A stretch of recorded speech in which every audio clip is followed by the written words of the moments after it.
Hey YouTube, it's ShryphonX here. Today we're going to be talking about One Piece Chapter 1157. Like and subscribe for more content. Is Rocks the father of Katakuri and the triplets? Discover the full spoilers for One Piece Chapter 1157.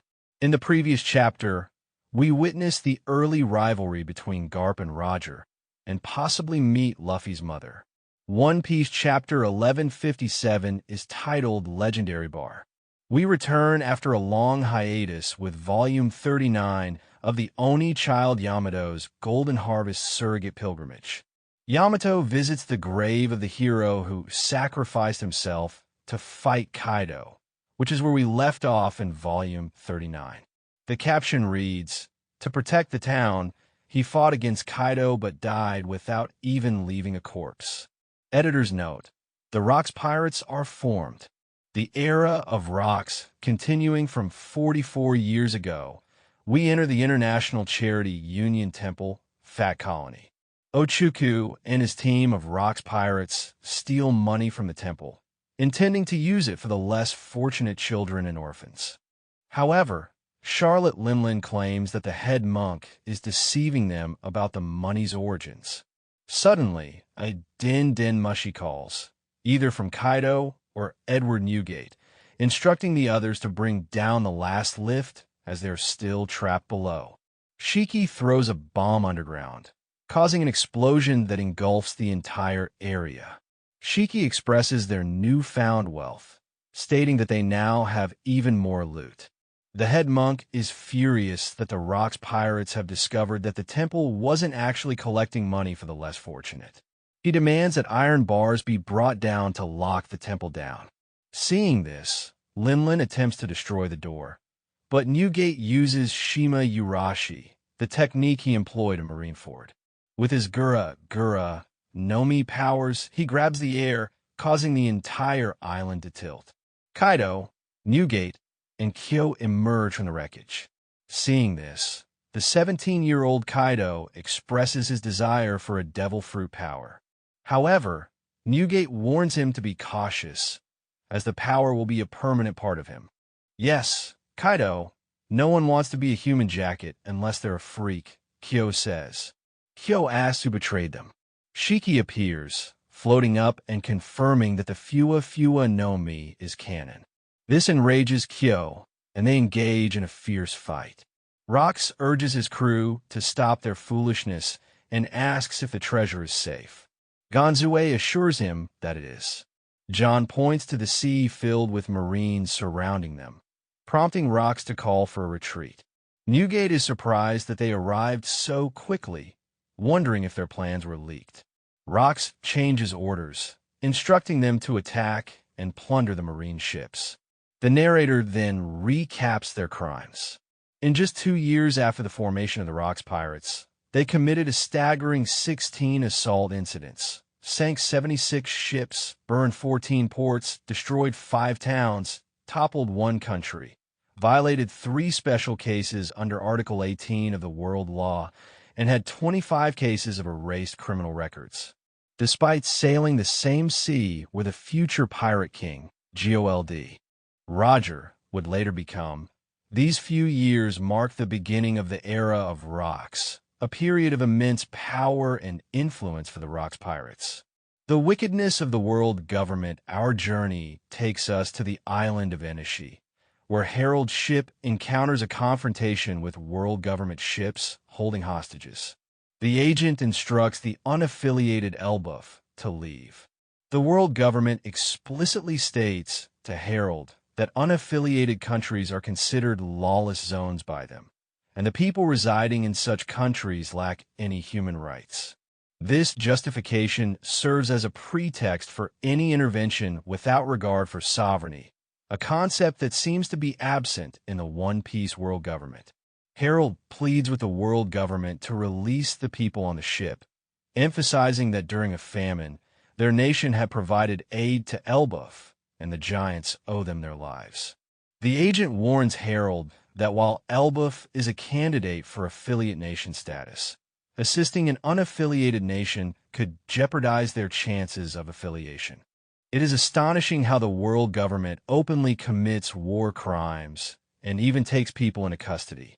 Almost similar to what's happening internationally in real life, with powerful nations like the USA whitewashing their interventions in the Middle East and other parts of their world. To force the Elbaf king's hand, the agent shoots one of the citizens down, and Harald jumps down on the government ship to rescue the civilians. However, to the outside world, the story, published by the World Economy newspaper, portrays Harald as a villain, revealing his true face. This further reinforces the belief that the giants are barbarians, even though their current king is a peacemaker. The first giant marines in Idith in Elbafa's underworld. Rox has drinks with an upset Harald, who has now shaved his head. Rox tells Harald that this is the true nature of the government. Rox asks Harald if they can drink at the castle, but Harald refuses to have a notorious criminal like Rox anywhere near the country. Rox asks Harald if he and Elbaf can become his comrades and can't stand seeing Harald bow his head to the government. Harald expresses hope that Elbaf will join the world government. Rox laughs at Harald's bald head, which is his current appearance in the portrait at Orris Castle, but retains his horns. It seems Elbaf has a culture of shaving the head as a sign of sincerity. Harald notes that Garp also laughed at him.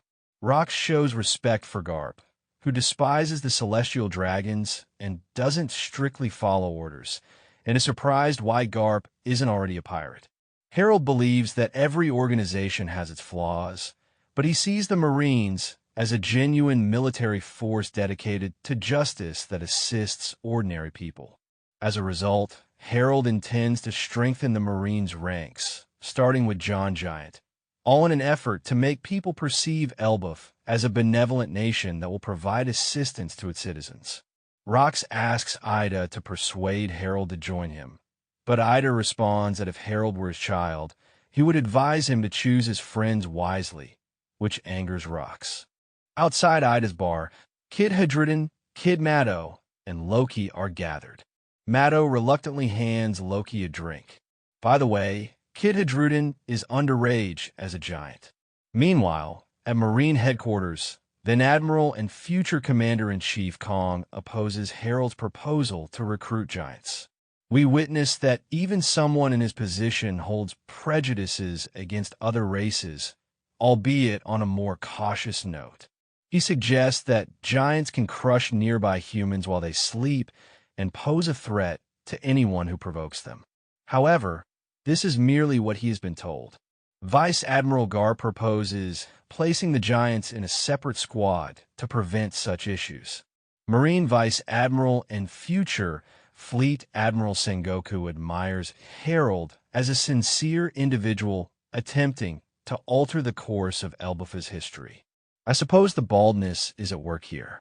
Nevertheless, Vice Admiral Atsuru expresses concern that Harald might be too much for the Marines if he accepts Rock's invitation. Kong acknowledges his predicament, caught between a rock and a hard place due to the giant's historical propensity for violence. However, Garp appreciates these qualities and requests Kong to make Elbaf an affiliated nation. Kong reminds Garp that this decision is not for him to make. Is Rox the father? 42 years ago, on Hakanosu Island, the pirates on the pirate island are in distress as they learn that the Kuja pirate captain, Pirate Empress Shiriko, has relinquished her role as captain. It appears that these pirates embarked on a pirate life solely to be attacked by the captivating Kuja pirates, primarily by Shaki herself. Amidst their horror, we finally encounter Gloriosa among the Rock's pirates, engrossed in reading the newspaper alongside a drinking Linlin. On her left shoulder, we notice a 6-year-old katakuri, who has been cultivating an aura since birth. Gloriosa contemplates her successor's intentions, while Linlin believes that Shaki abandoned her pursuit of a man like Gloriosa did. This revelation confirms that Gloriosa joined the Rock's pirates to chase after the Roger pirates. Stussy is vexed by Shaki's attention and questions whether Newgate only has eyes for her. However, Newgate rejects her advances, even as she climbs all over him. The timeline here is intriguing, as Linlin was seen 44 years ago, when Katakuri and his brothers would have been 4 years old. Perispero, the eldest sibling, is 50 years old, so 42 years ago, he would have been 8 years old. Does Linlin have a romantic relationship with one of the Rocks pirates, or even with Rocks himself?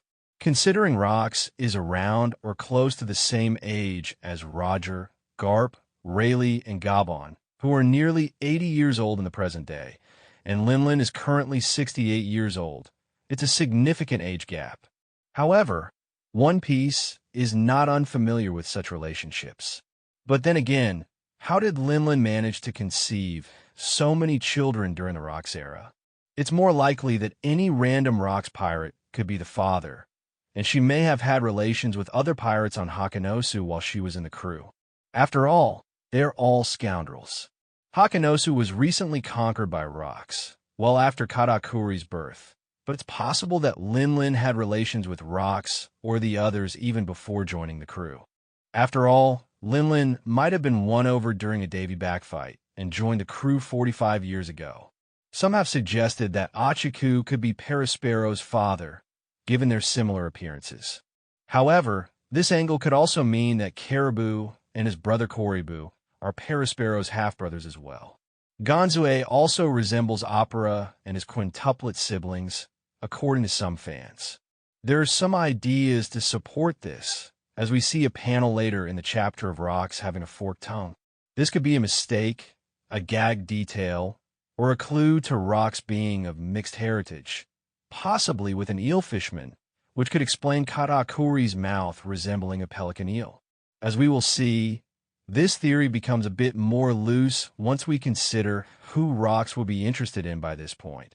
However, there's another possible candidate in Kyo, as his flower tattoos and stature make him stand out. Blackbeard is the only recognized child of Rocks for obvious reasons, with Buggy being a potential candidate. However, these two are core to the overall One Piece narrative. Meanwhile, Katakuri's story is good as done now, having his whole arc concluded within just one fight against Luffy. An incredible masterstroke of storytelling, yet the implication or any reveal would do nothing for the future of the story, unless there is payoff to him leading his own crew or remolding the Big Mom Pirates for his own, as he is often considered the successor.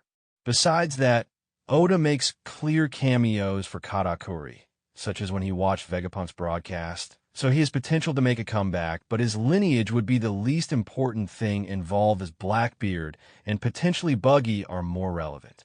The treasure of Hakanosu revealed, it seems the previous era is the age of gooning with these past 2 chapters. One of the biggest incidents on Pirate Island involves the arrival of Shikako, who is considered the most beautiful idol after the Kuja pirates send their goodbyes. Shaki looks like Tritoma, who could be Luffy's mother, is quickly rising through the ranks.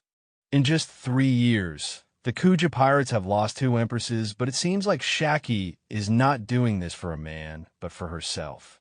Or maybe it is for Rayleigh, we cannot say. The pirates ask if Shaki intends to join the Rocks pirates like Gloriosa, but Shaki says she is not here to join the crew and just can't hide here, so she asks the pirates to protect her. She notices the place smells and that she wants to build up a shop here, which leads to the men bending over backwards to do as she says. This is the start of Shaki's infamous 1-month waiting queue, Shaki's rip-off bar. Suddenly, Rocks arrives with his crew, wondering what all the ruckus is about. But when Rocks spots Shaki, he and the other men are in love, with their hearts coming out of their chests and their eyes shaped like hearts. Whitebeard noticeably does not have his mouth open or eyes turn into hearts, but his own heart is coming out, showing that he could not resist Shaki's beauty. Years ago, Oda hinted at a connection between Rocks and Shaki, with fans suggesting she became a Rocks pirate member herself. While that connection is now confirmed, so far she is not part of the crew. The chapters in Mary Geos' Room of Authority where the 5 elders gather, with Marcus Mars telling an agent that Elbaf will be gained membership to the world government under one condition: kill Rox. We seem to have a lot of pieces for the God Valley incident, from Shaki's presence and potential capture to Harald potentially being responsible for Rox's death or downfall. Editor's note: the membership condition given to Harald is... Author's comment: lately, while working on color illustrations, I've been binge-watching Otoko wa Tsuraiyo. I shouldn't even be saying this, or I'm done for. Some trivia: Otoko wa Tsuraiyo is a Japanese film series starring Kiyoshi Itsumi. Kiyoshi Itsumi, specifically his role as Torijiro Kuruma in the film series Otoko wa Tsuraiyo, is Oda's model Japanese actor for the former Marine Admiral candidate, Vice Admiral Tokicake, aka Shaitan. Brown Pig, thank you for watching this video. Please like and subscribe for more content. ShryphonX out.